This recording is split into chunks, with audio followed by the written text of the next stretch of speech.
Hey there, this is Kelly with North Plugins, and welcome to Lesson 1 of the Divi course. So in this video, we're going to be talking about hosting. What's the best options for hosting providers that are easy to use, but also going to be reliable with Divi and your WordPress site. So on the Elegant Themes website, you're able to go to elegantthemes/hosting, and they have a few recommendations, and they've partnered with all three of these websites here to create specific plans for Divi users. So those are going to come preloaded with Divi when you spin up the server with the WordPress instance, and they're going to have all the required settings enabled so that you have the best experience with Divi. So um, I would recommend using one of these three.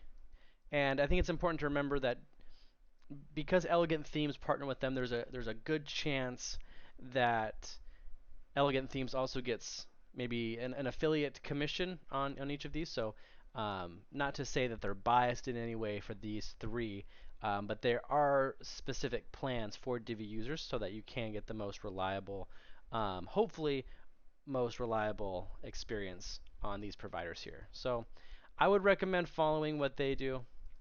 I also use, for a lot of my websites, I use Amazon Lightsail, and it's a super cheap alternative to your regular hosting.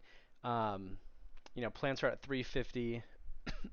The only thing that's different with like Lightsail than say one of these Flywheel, Pressable, SiteGround, Bluehosting, GoDaddy, WP Engine, some of those other ones, is that it's kind of up to you. There's no cPanel.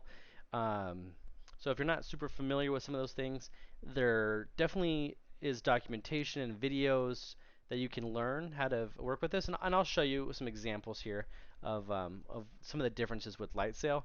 But essentially, Amazon has really never failed me. It's been reliable. It's relatively inexpensive, but for maybe a new web developer or someone who's used to something like GoDaddy with cPanel or HostGator, WP Engine, with these kind of front-end tools that you can use, then Amazon may not be good for you, but it is reliable, it is cheap, and if you're willing to learn kind of a different workflow, then it's great.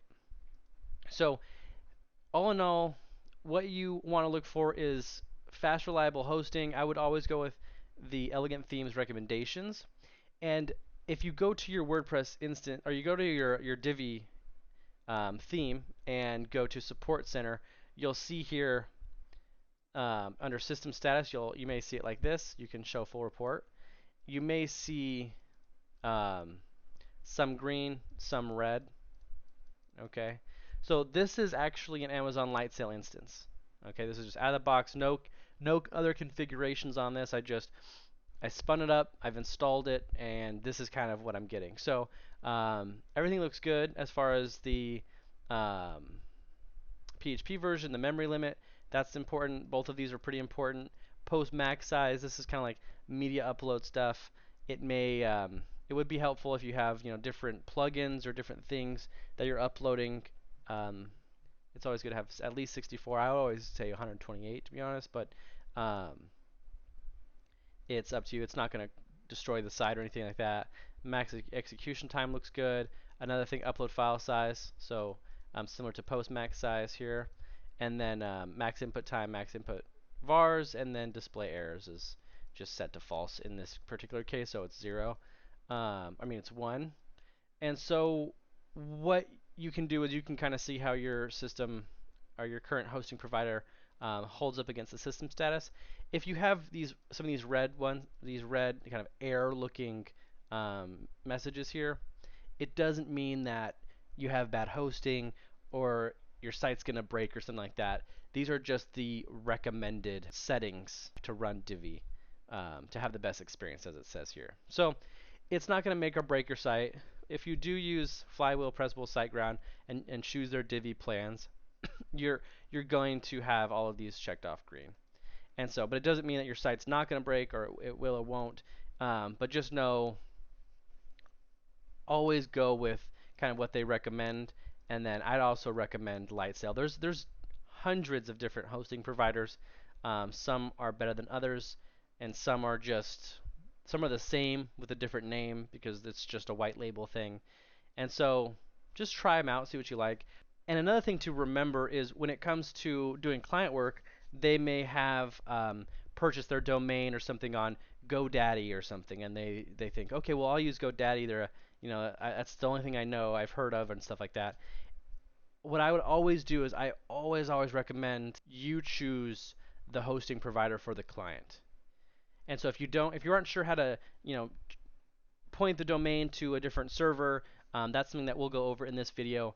But it's so important to just kind of take control of the client and let them know, hey, we need to use this hosting provider to make sure your site never goes down, and we can get free SSL certificates, we can get this, and that benefits, and most of the time the clients will have no idea, and they'll just say, okay, that's fine. Like, is it going to cost me extra? No, it won't. Okay, well, or we can use your current hosting provider since you're paid for the year, and then we can switch or something like that. So I always try to work when I work with clients. I always try to take control of kind of where um, the site's hosted, so I don't have any issues, and then that makes me look bad. Slash, I have to now support them and fix their site, and so just to avoid any of those issues, it's best to just have good hosting right off the bat if it's possible. So that's kind of my 2 cents on hosting. If you want to try Amazon, I say go for it. It's super cheap. It's great for just spinning up a quick site, and then you can, for development or for testing or for practice or whatever you want to do. And I'll show you how to do that, and also how to set up a local WordPress testing environment in the next video.